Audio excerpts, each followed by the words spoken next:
লিটন দাস, আপনার মনের ইচ্ছা পূরণ হয়েছে তো? বাংলাদেশে আয়া বাংলাদেশকে হোয়াইট হাউস করে দিয়ে গেল ওয়েস্ট ইন্ডিজের মতো একটা টিম, যেই টিম কয়েকদিন আগে নেপালের সাথে মনে করেন সিরিজ হেরে আইছে ওই টিম। আর সবচেয়ে বড় কথা হলো আপনার মনের ইচ্ছা পূর্ণ হয়েছে, মনে করেন আপনি মোস্তাফিজুর রহমানের মতন বলার বসায় মনে করেন যে আপনি কে করে নেবেন, আপনি ওটা সিলেক্ট করতে পারেন না, ডিসিশন নিতে পারেন না।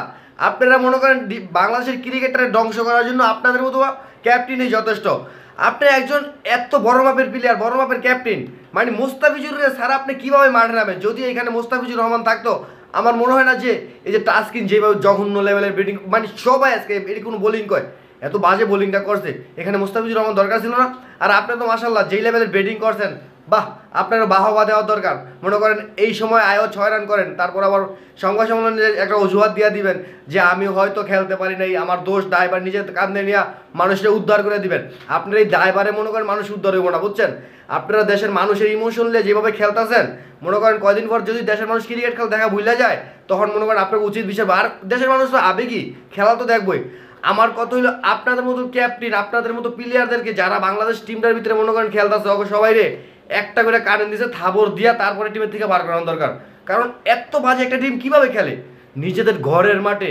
মনে করেন 20,000 মানুষ গেছে মাঠে খেলা দেখতে, এদের সামনে দর্শকের সাপোর্টও তো মনে করেন ম্যাচটা জিতা দরকার ছিল আপনাদের। কি করলেন আপনারা? মানে মাত্র 5টা উইকেট গেছে, ওরা অনাহাসে জিতে গেছে। ওরা যে মানে 150 রান টার্গেটে খেলতেছে এইটাও মনে হয় নাই, ওরা অনাহাসে ম্যাচ জিতে গেল। আর আপনারা সেইখানে মনে করেন বাহ কি দেখাইলেন, চমৎকার খেলা দেখাইলেন। মানে আপনারা মনে হয় যে অস্ট্রেলিয়ার বিপক্ষে খেলতেছেন, ওরা যেভাবে খেলা দেখাইছে। কী করবো, আপনাদের দোষ দিয়ে তো লাভ নাই, দোষ তো হচ্ছে আমাদের। কারণ আমরা কেন আপনাদের খেলা দেখি, কেন আপনাদের মানে আপনাদেরকে সাপোর্ট করি। আপনারা কি বাংলাদেশের মানুষের দায়ভার দিতে পারবেন? বাংলাদেশের মানুষ যেভাবে ক্রিকেটটাকে ভালোবাসে, আপনারা মানে কি বলবো, আপনাকেও যদি একটু নিম্নতম ক্রিকেট সেন্স থাকতো তাহলেও মনে করেন আমাদের মতো দর্শকদের জন্য ভালো হতো, কারণ ওটা খেলাটা দেখে মানে মনটা ভরতো আমাদের। আপনারা তো সেটা নাই, আপনারা মনে করেন আহেন ম্যাচ ফিল হয়ে যান, মাস শেষে বেতন নেন, নিয়ে মনে করেন যে শান্তিতে সুখে শান্তিতে বাইর যা ঘুমান।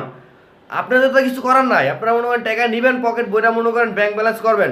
আর দেশের মানুষ এই যে হাজার হাজার টাকা খরচ করে টিকিট কাটা মাঠে যায় খেলা দেখবো, আর মনে করেন খেলা শেষে হতাশা নিয়ে বাড়ি ফিরবো, আপনারা তো এটাই চান।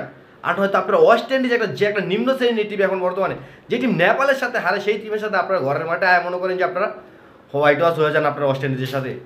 আপনার করে আসলে সত্যি বাহবা দেওয়া দরকার যে আপনারা মানে কী করতে চাইতেছেন ওইটাই বুঝি না। আমার কথা হচ্ছে এখন এই মুহূর্তে সাব্বির রহমান, সৌম্য সরকার, তারপর হচ্ছে মানে আরও যারা আছে, জিসান আলম, ওদেরকে মনে করেন বেডিকে ঢুকানো উচিত। এই যে মনে করেন লটকনের বাচ্চা, আলু পটল পেঁয়াজের বাচ্চা, রসুনের বাচ্চা, এগুলো চলবো না। এগুলো দিয়ে বাংলাদেশ ক্রিকেটটা ধ্বংস ছাড়া কোনো কিছুই হইব না। এই লটকন পেঁয়াজ আলু ওই রসুন মসুন আদা এটি দিয়ে কাজ হইব না। আমরা সাব্বির রহমান আর সৌম্য সরকারকে একটা ক্লিয়ার কাট কথা দলে চাই, এর বিকল্প কোনো কিছু নেই। আর আমাদের ক্যাপ্টেন মানে ওই যে আয়ারল্যান্ডের লগে ভালো খেলছে, আর হচ্ছে মনে করেন হংকংয়ের সাথে ভালো খেলছে, তারপরে বড় টিমের সাথে কত 20, 22, 25, এটি রান করে না, এটিতে রান করলে রানেরই কী করবো।